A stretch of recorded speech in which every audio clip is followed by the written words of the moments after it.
Bonjour à tous. Aujourd'hui on va s'occuper d'un Renault Masters 3. On va lui remplacer les plaquettes. Alors j'ai déjà fait le côté, si vous placez côté conducteur avant gauche, c'est celui qui a le capteur. Mais je vous montrerai sur l'arrière comment ça se passe pour le capteur. Et là du coup je vais vous montrer le remplacement sur l'avant droit, côté passager. Alors, tournevis. Je vous rassure tout de suite, la vidéo va être coupée en plusieurs fois, mais vous aurez la totalité sur la même. Du coup, pour enlever le cache, on glisse un tournevis dans les fentes. Voilà, à cet endroit-là. Ensuite, on va venir desserrer, juste desserrer, hein, on les enlève pas, parce que j'ai pas encore levé le camion, les 5 écrous de roue. Alors pour le desserrage, je suis le même ordre que le serrage en fait. Quand vous 5 écrous ou 4, c'est pareil, il faut toujours faire en croix. 1, 2, 3, 4, 5. Donc là pour desserrer, j'ai fait la même chose. Après c'est une douille de 19. Donc après soit vous avez une rallonge comme celle-là. Alors après je fais pas du placement de produit, mais si vous vous demandez d'où ça vient, je crois que c'est du Autobest Carter Cash. Et sinon, avant d'acheter ça, que j'ai eu besoin pour une distribution de mini, et ben ma rallonge c'était tout simplement un tube de plomberie en galva avec mon cliquet. Lui c'est pareil, il a des années déjà. Bricoman, le coffret il est par là-bas, ça tient sans problème. Je mettais ça dedans et puis je faisais ma petite tambouille. Alors une fois que la roue elle est déposée, il va falloir enlever les petits bouchons là ici. Celui-là là, on a le même en dessous. Où est-ce que vous êtes? Yes, ici. Donc on a le même en dessous là. Du coup, pour ce camion là, cette année là, de mémoire je crois que c'est un 2023, c'est une clé Allen de 8. C'est pareil, ce petit coffret, c'est toujours pas du placement de produit, c'est que au fur et à mesure que je fais de la mécanique, si j'ai besoin d'outillage j'achète, et après c'est suivant là où je trouve pas au moins cher, mais si c'est pressé ou pas. Ça c'est vient de chez Noroto jusqu'à présent, que ce soit les clés Allen, le Torx ou le XZN, j'ai jamais eu de soucis, il n'y a jamais rien qui a cassé. Donc une fois que vous avez enlevé les petits bouchons là, clé de 8, hop, on défait, et après je vais vous montrer, parce que la vis ici, il va falloir prendre un petit tournevis pour la faire reculer, pour pouvoir libérer l'étrier ici avec les pistons. Alors je vous montre la petite subtilité. Bon, ici en haut la vis est venue quasiment toute seule, mais sinon vous prenez un petit tournevis, voilà, comme celui-là, que vous venez insérer au niveau des filets et vous poussez la vis en arrière. Là-bas, je sais pas si vous voyez, voilà, ça recule, voilà, hop, et comme ça vous pouvez sortir l'étrier. Alors voilà, ma petite technique, c'est que je prends un câble électrique pour pouvoir suspendre l'étrier, pour éviter que ça tire sur le flexible de frein. Donc là du coup on prend un petit coup de nettoyant frein, hop, parce que le tout c'est de pouvoir nettoyer là où les plaquettes viennent glisser. Donc un petit coup ici, un petit coup là, derrière, ça vous aurez compris, voilà. Je prends un petit tournevis, voilà. Après on peut faire sortir la petite patte et la nettoyer avec une brosse. Le tout voilà, c'est que le support soit propre. Alors on va faire derrière, voilà, ici en haut aussi. Voilà, je sais pas si vous allez voir correctement. Hop, du coup voilà, voilà, vous voyez, on retrouve une surface propre. Après le tout, je vais prendre de la graisse cuivrée. Donc dans un premier temps on peut tout de suite nettoyer le disque, même si normalement je l'ai pas pollué.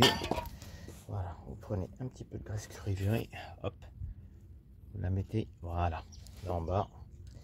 Ici pareil, en fait, voilà, on en met partout où les plaquettes viennent poser. Hop, et allez, voilà, et en haut également, voilà.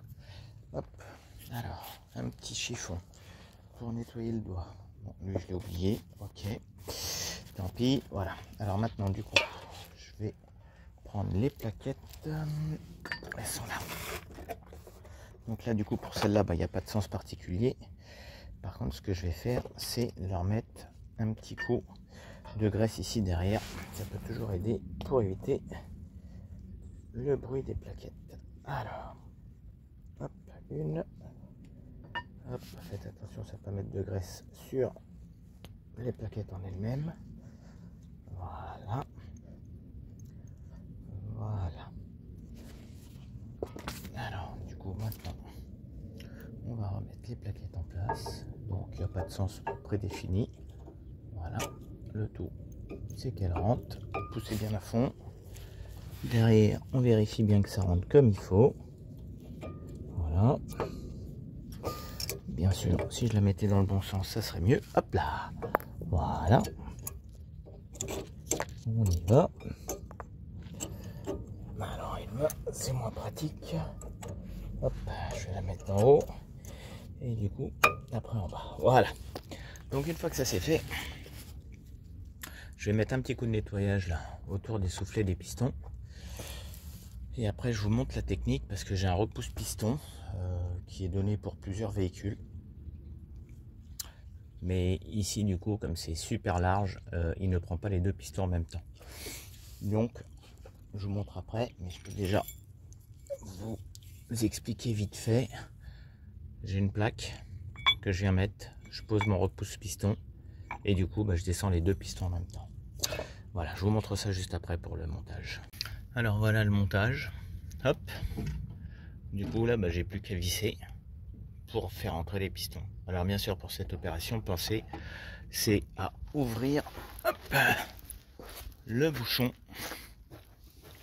du vase d'expansion parce que le liquide de refrain forcément vous le repoussez. Si le bouchon et quelqu'un avant vous a mis du liquide de frein mais a trop rempli, vous pourrez jamais repousser les pistons parce que du coup vous allez pousser là dedans. Alors quand même faut vérifier c'est que ça déborde pas parce que c'est corrosif le liquide de frein. Voilà, donc là voilà, les deux pistons sont au même niveau. Pensez aussi à nettoyer. Hop là, il est où mon doigt? Il est pas là. Voilà, la partie là, ici celle-là. Passer un petit coup de nettoyant, on fera une petite brosse métallique. En fait, le but c'est d'enlever tout ce qui est poussière des anciens freinages qu'il y a eu jusqu'au remplacement des plaquettes. Donc maintenant, l'étape, je ne sais pas si vous arrivez à voir, mais les vis en fait ici, elles ont un petit peu de graisse. Donc moi, je vais remettre pareil de la graisse cuivrée en haut et en bas au niveau du filetage pour qu'il n'y ait pas de souci pour le démontage futur. Alors personnellement j'ai pas le couple de serrage pour les vis de fixation des étriers. Ce que je fais c'est que je serre à la main jusqu'à être embuté. Après je rapproche encore une fois avec la clé là et du coup après je tapote dessus pour avoir un serrage qui me semble pour moi correct. Après chacun fait comme il l'entend. Moi jusqu'à présent j'ai pas eu de soucis. Alors pour ce qui est de remettre la roue en place, voilà, ça c'est les goujons de roue. Comme vous voyez ils sont un peu pas rouillés mais voilà, ça grippe un petit peu. Alors moi ce que je fais à chaque fois, tout comme les vis de tout à l'heure, donc là c'est pas de la graisse cuivrée, c'est de la graisse marine qui résiste à l'humidité. Je mets de la graisse sur les filets pour que ça puisse glisser tout facilement et pareil au démontage ça sera tout seul. Donc je vous le répète, pour le serrage, imaginons si on commence ici, il faut qu'on fasse une des vis inverses, donc ça va être celle-là ou celle-là, mais on va faire ça. 1, 2, 3, 4 et 5. Toujours croisé en étoile. Ça aurait été un véhicule avec 4 écrous, ça aurait été pareil. On aurait fait par exemple celui-là, celui-là, celui-là et l'autre après en bas. Voilà. Pour ce qui est du changement des plaquettes avant, c'est tout. Pensez, si jamais vous faites que les plaquettes avant, à appuyer tout doucement sur la pédale de frein pour remettre en contact les pistons avec les plaquettes. Parce que si vous ne faites pas ça, vous allez démarrer, vous allez vouloir freiner et ça ne va pas freiner du tout parce qu'elles ne seront pas en contact. Donc n'oubliez pas, c'est l'étape importante. Voilà, pour ce qui est des plaquettes avant, c'est tout.